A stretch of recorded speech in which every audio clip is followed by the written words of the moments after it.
Ассаламу алейкум, урматтуу мусулман боордоштор. Жалкоолуктан күнү бою эч нерсени жактырбай шалдырап жүрүүдөн кантип кутулса болот?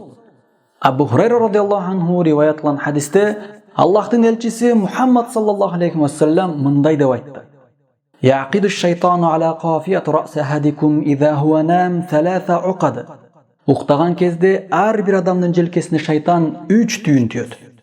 Ядрибу кулла уқдатин алейка лейлун тавил фарқуд. Ар бир түйүндү уруп, түнүң узун, бир аз уктай тур дейт. Фаин истайқада фадакараллаха ин халлат уқта. Эгерде адам ойгонуп Аллах тестесе, биринчи түйүн чечилет. Фаин тавадда ин халлат уқта. Фаин салла ин халлат уқта. Эгерде дарат алса, экинчи түйүн чечилет. Анан намаз окуса, желкесине байланган үчүнчү түйүн да чечилет. Фа асбаха нашитан таййибан нафс. Мына ошентип ал өзүн сергек жана жайдары сезет. Ва илля асбаха хабисан нафс каслан. А эгер ал мындай кылбаса, уктап жата берсе, анда ал күнү бою эч нерсени жактырбай шалдырап жүрөт, жалкоолук кылып жүрөт. Муттафакун алейх. Акыйкатта эрте менен эрте ойгонуу, Аллахты эстөө, анан даратал намаз окуу адамга рахатты тартуулайт. Мындай рахаттын даамын ыймандуулар гана тата алат.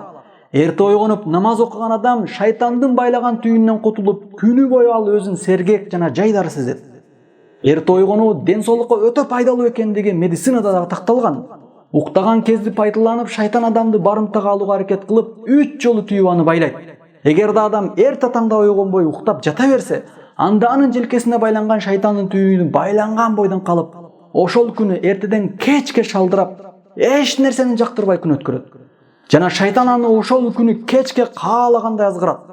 Бүткүл адамзатынын душманы болгон шайтандын азгыруусу адам баласы үчүн өтө кооптуу. Аны менен кошо пенде кеч ойгонгондуктан таңкы берекеден да куру калат. Аллах Таала баарыбызды мындан өзү сактасын.